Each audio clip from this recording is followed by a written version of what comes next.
Okay, I think we're live. We are. Fantastic. So, hi, welcome to Monday's show. Really pleased to be hosting my second show and really excited to be sharing this with fellow warrior Adam. So, hi, Adam. Hi. Hello. We've both got kids. So, what we're going to be talking about today is a subject that's really close to both of our hearts. So, and I know that'll be the same for many people. So, we're going to be talking about mental well-being and anxiety in children. So, what I'm going to do is I'm going to first play the video and then we will get into the chats.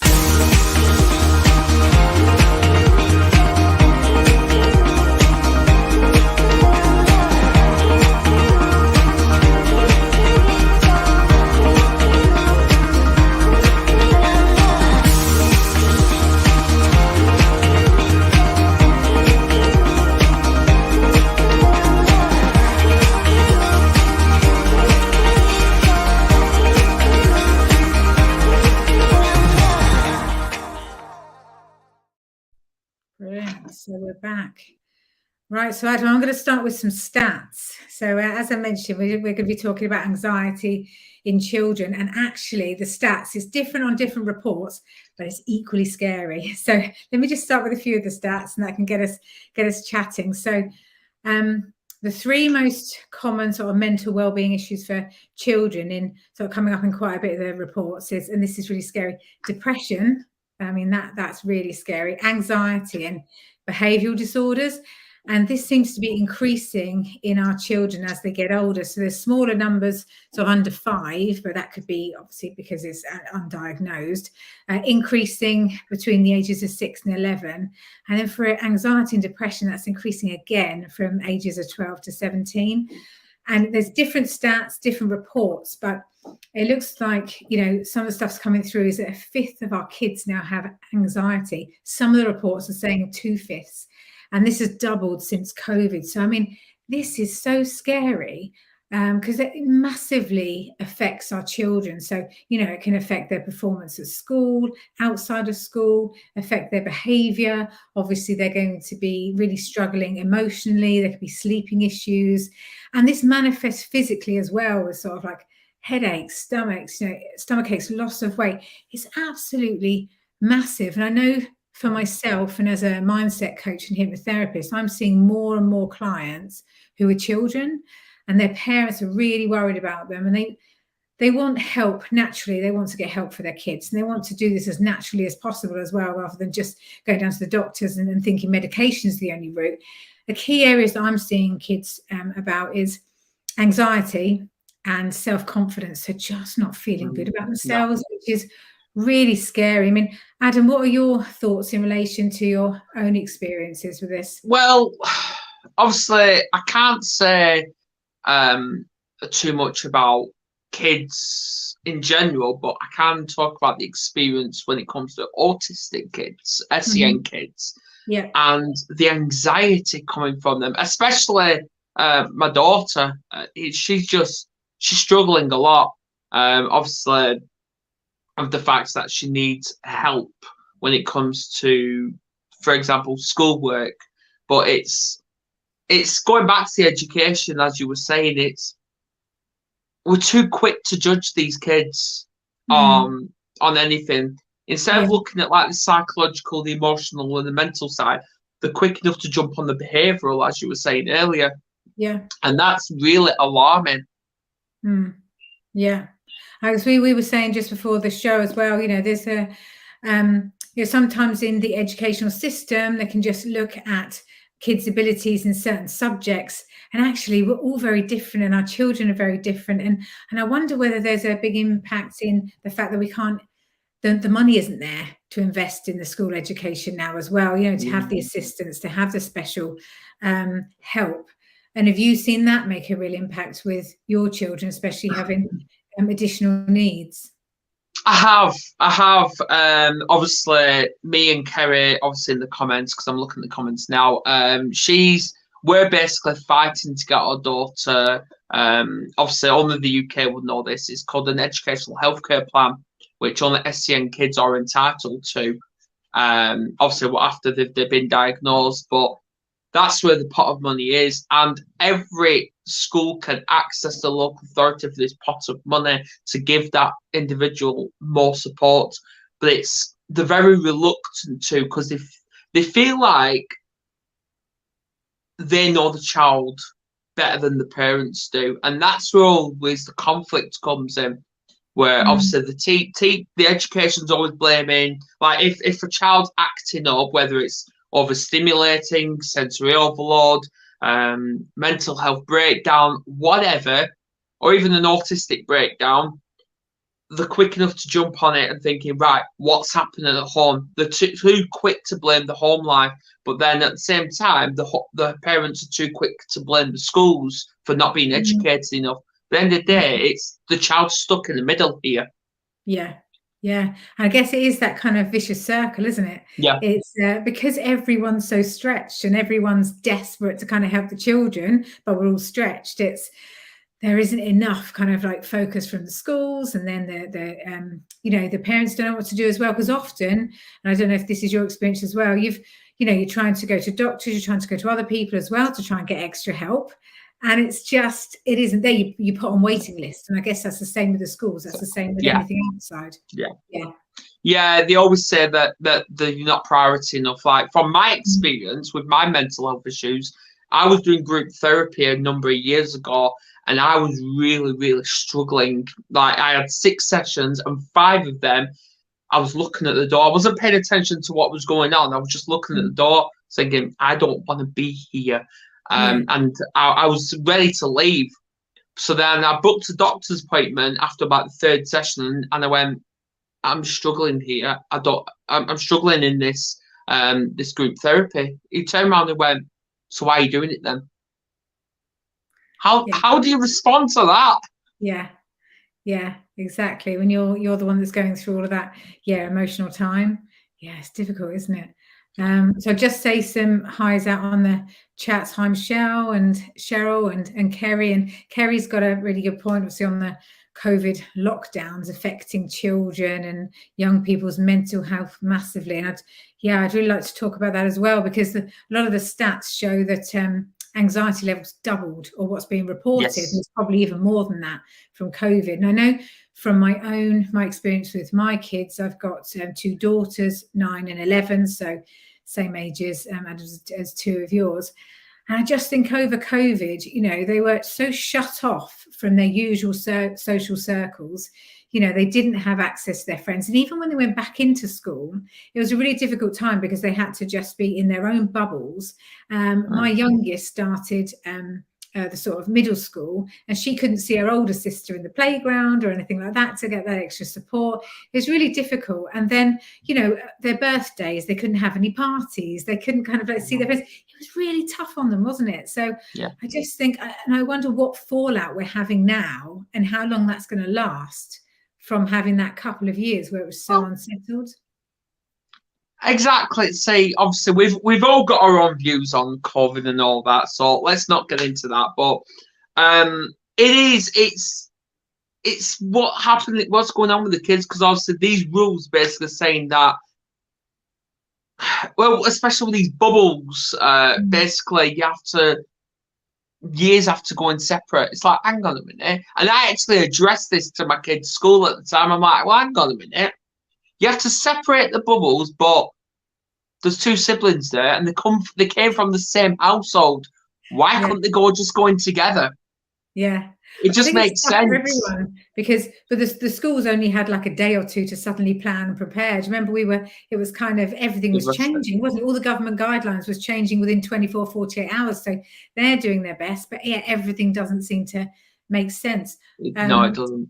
I was speaking to someone the other day, a client. She had a baby in lockdown, and she said that there's been such issues with sort of like socializing him as well, because the first couple of years of his life didn't go to a lot of the baby groups, or it was very limited, so I wonder what, effects we're going to see over the next few years, and actually whether it's something that, although we had that kind of couple of years, are we going to see the fallout for it for, 5 years on? Who knows? Well, Well, exactly, because obviously my daughter's got social communication difficulties as well, and obviously I took her to a speech therapy appointment at one point, Mm.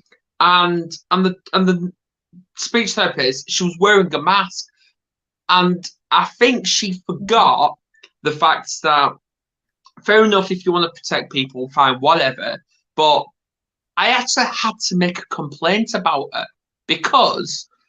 And the person I complained to totally agreed with me because in the day, people with social communication, they read lips. Mm. And if you're wearing a mask, that's gonna block that individual from cooperating. Yeah. So and basically the person I made a complaint to, they went exactly. So she should have wore a different like see-through mask. So obviously Tegan could have seen her lips, so could read on it, but no. Yeah. Yeah. No, it's tough, isn't it? So yeah, it did actually trigger her a little bit. Yeah. So what do you think the reason is that we're starting to see more and more kids with, not just anxiety, but just not feeling good about themselves? I mean, do you think this is fallout from COVID as well, or just general? Because it's, I think back about when I was younger and I was growing up. I mean, I was very much bullied the whole way through high school. So not so much of the sort of infants and juniors. I was bullied the whole way through high school. It's a really, really awful time for me.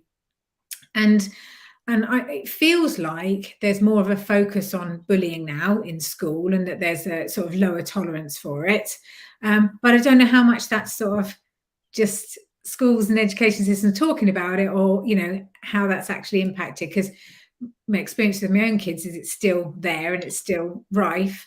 And then obviously we've got the whole sort of social media sort of bullying side as well. So yeah, I just wonder whether kids not feeling good about themselves, is it, sign of the times now? Is there an impact from social media? Well, why do you think this is changing? Because more and more of them are just feeling really low in self-esteem. Well, obviously, growing up, obviously health and safety and anti-bullying regulations, they were always there, but nobody actually gave a crap about it.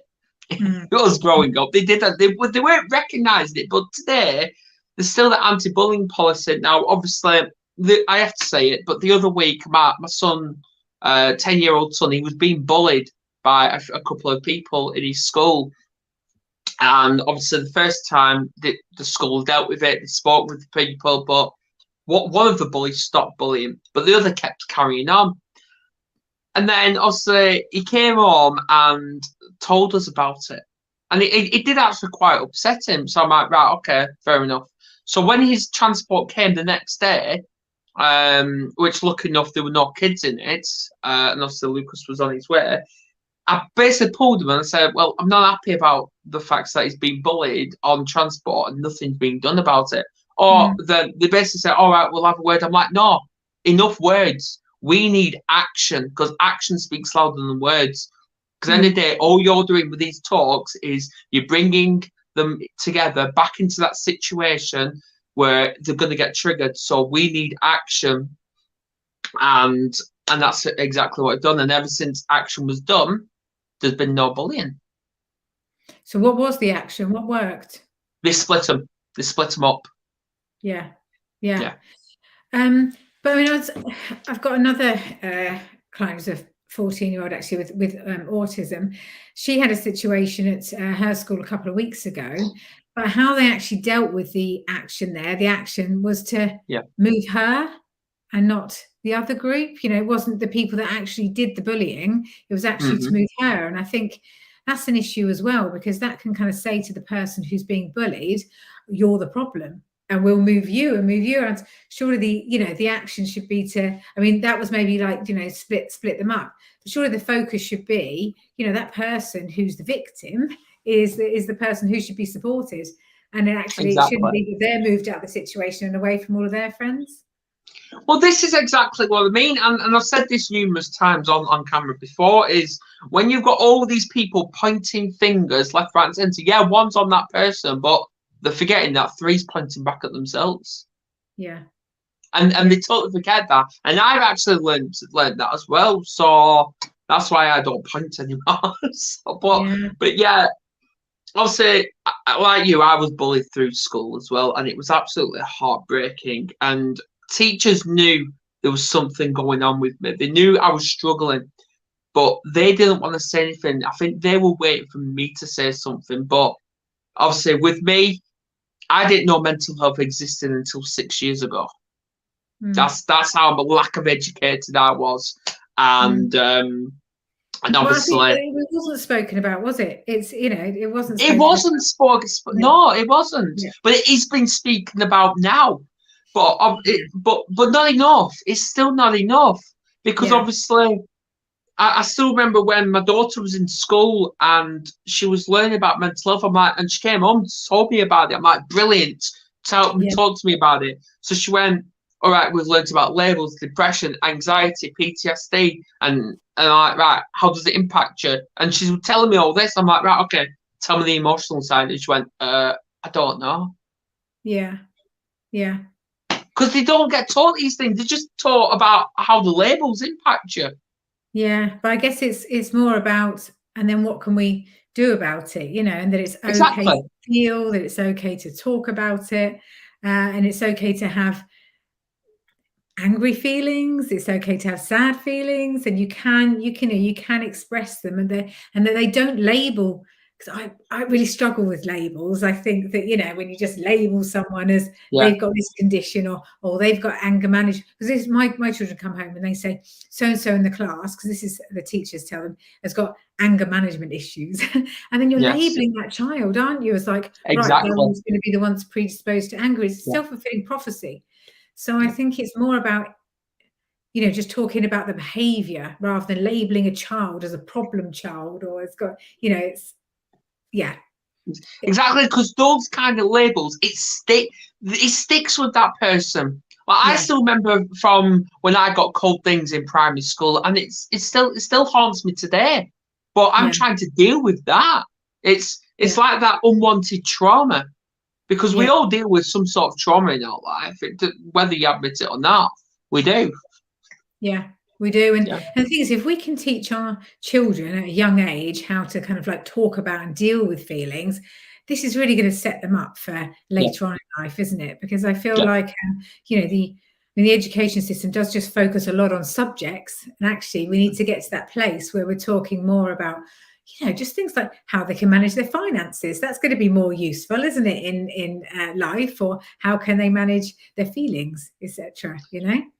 Come on, Lisa, don't get me started on the education system. Yeah, I know. We need to let's move outside of the education system. Let's talk about something else. Let's talk about something else which might be affecting our anxiety of our children. What's your thoughts on social media? Because obviously, so for me, social media. Obviously, when COVID hit, obviously people didn't know what to do. I admit it impacted me for the first couple of weeks, but then I seen right through it and I thought, hang on a minute, there's something to this. I could do something with my life with this. So I then ignored everything, social distancing and all that rubbish, and actually took to social media, even though social media can be the biggest drama platform of them all, attracts so many trolls and stuff like that. I'm like, I seen it as an opportunity. And that's how the Mental Health Warriors was actually born, through COVID. Nice. So this is what we did. So we're connecting with people all across the world. Like, we got Robert Brooker in the comments. He's from Canada. That's great, isn't it? It really is. So we connected with people from Canada, Australia, America, all that. But how do you think this might be having an impact on children and kind of anxiety levels? Because so we were both bullied when we were at school. But the thing is, when I left school, that was the end of it, you know, and it was kind of the evening was for me to, you know, sort of deal with stuff and chill out. And then sort of also when you had holidays, like your Christmas holidays, the Christmas holidays coming up, kids are on their phones younger and younger now, and they're not going to have that break all the way over Christmas. And, you know, you're saying about trolling and sort of some really nasty stuff that's going on social media. Yeah, well, I always say, and I'm still saying it today, and I still back it, is kids don't know how to be kids. They don't, because I remember when I was like 9, 10 years old, I was never in. I was Yeah, never yeah, in. It's like yeah, I was out like when it was like hot holidays and stuff like that, whether it's Christmas or not. I was out about 9 o'clock in the morning. I came home when it was tea time, which was about 4:30 in the afternoon. And then literally 10 minutes after that, I'm back out again and I come yeah, in when it's street lights yeah, turn on. yeah, I'm never in, yeah. but I And that's understand great, it's isn't it? not safe out there. I understand it's not safe, but when has it actually been safe? Yeah, It hasn't. yeah, yeah, absolutely. That was the thing. It was a lot more, physical. Was a lot more getting out there, and Yeah, I think we all know when we have a break from screens, we feel a lot better. Getting out in exactly. nature, just getting out and Yeah, running around. That physical activity, it's so important for our mental well-being, isn't it? Kids and adults. absolutely. The more you can get out in nature, the more you can keep moving around, is the better for your mental well-being. Yeah, So I yeah. think, I said to my kids, I said when I was your age, YouTube didn't exist. yeah, There were no Xboxes. yeah. I know. Well, I was saying that I remember when I was younger, this is showing my age now, that TVs didn't have the remote control and you had to be No, like, no, there were no smart TVs. Like there were no laptops yeah, or yeah, any of this yeah, smartphones. yeah, There was none exactly. of that. I said if you wanted to change the channel, when I was growing up, there was 3 channels. When you wanted to change one of the 3 Black and channels, white. I had a black and white TV in my room, so yeah, I am showing my age now. I used to have to, I said, wait, if you wanted to change the channel, you had to get up, walk over there, press the big clunky button to change over to the Muppet Show when it was on, like on a Sunday, and then sit back down again. Now they're like, what? Exactly. Yeah, it's really strange. Exactly. And I wonder whether there's something in the mental well-being of children about having so much instant gratification now as well, because Mm, there's been lots of studies shown that children, I think there was a study with marshmallows where they basically put children in a room on their own with a marshmallow and said, if you wait till I come back 5 minutes or whatever, but don't eat the marshmallow, then when I come back, you can have 2 marshmallows. And they did this study, and then some of the kids were like, no, and just ate the marshmallows, and some said, and then they revisited them 10 or 20 years later or something like that. And it showed that the ones who were able to wait and get the second marshmallow did really well in life, kind of like more successful and happier, and however they can study these things. And I'm wondering now, it's like, so if we're saying that if you can delay gratification, it makes you more happier and more successful in life. Now that we've got however many channels streaming for kids programs, we've got instant Netflix, that people can watch. You order something on Amazon, it comes the next day. Couldn't do that when I was younger. We had to wait no, for things in the post or whatever.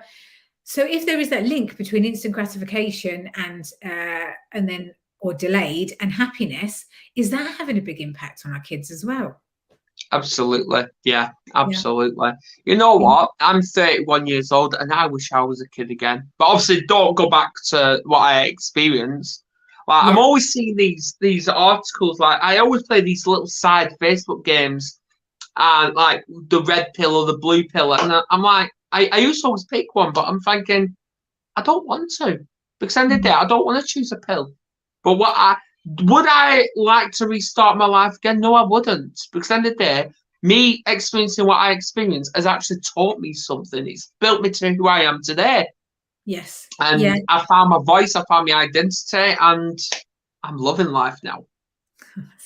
And I think there's something about people who are bullied as well through Yes. school, because I think that you've got this kind of like dogged determination to kind of like prove yourself as well when you're older. But it's just as long as we can get our kids through that phase and get them to understand, it will get better, So just seeing on the chats as It's well that about fear, the isn't it? It's that fear factor. yeah, And going back to that, obviously with my son having autism, I took him swimming a few weeks back. I think talking the last month now, and I actually had that fear factor. Because he's never been in the pool before, never. I actually had that fear factor that he was going to get in and he was going to have a major meltdown. yeah, That was playing on my mind, but Yeah. Did I underestimate him? Of course I did. He was jumping around and everything. He was diving in. I'm like, what? Yeah. Yeah. He just thought it was a big bat. Yes. And that's a lot of our expectations, isn't it? And it's like putting our own beliefs on our children. And you know, I wonder whether there's a whole part of that as well, you know, especially through COVID. You know, was there so much in the media with their kind of expectations that everything's drama and it's so negative, and then we can kind of like put that on our kids as well. So it's, you know, maybe that's not helping. Which the question is, how do we prevent that conflict between the education and the parents? Because obviously we need to try and educate these people on the reality of how the child is. Because obviously, I've noticed the difference is because my daughter was in a mainstream school and my son is in a special high school. And the mainstream school, they always put the education over the child. Okay. Shouldn't do that. Like put the grades and the money over the child. But the special school, they put the child over the education. And that's how it should be. They should fit the education around what that child can do. Like, obviously, my son, he's 10 years old and he's practically doing A-level maths. I don't know any other 10-year-old that's doing that. And he's doing extra maths lessons. Like, he's doing what he's supposed to do in class, but at the same time, they're pulling him aside and giving him college level maths, and he's whizzing through it. He's got a team around him of like 4 people, and they're all struggling to keep up with him. Yeah. And did you say he's in the special school? Yeah, he's in a special school. Special school. So they're really kind of focused on that. So you're really seeing that difference. We are. I don't know if Kerry's still here, but yeah. Yeah, and we're seeing on the chats as well. Oh, Robert Brooker's going to town with these comments. I love it. Yeah, I love it. Yeah, agreeing about the delayed gratification and nephews. He's committed. He's committed. Working with a speech therapist and studying how to respond to facial expressions of others. Yeah, and it is. Here we go. Kerry is still there. Yeah.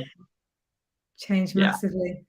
Yeah, you know, I think it just goes to show those comments. We really need to have to focus on the children. There needs to be that investment and there needs to be that time. Yeah, because obviously our son, he was going to mainstream school and he was talking in his language, obviously English, of course, but in the cleverness he knows. And the other kids were just basically saying, what? They didn't have a clue.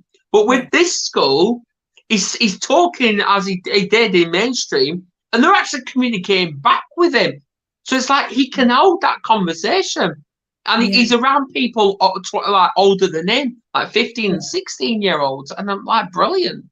Yeah, that's brilliant, isn't it?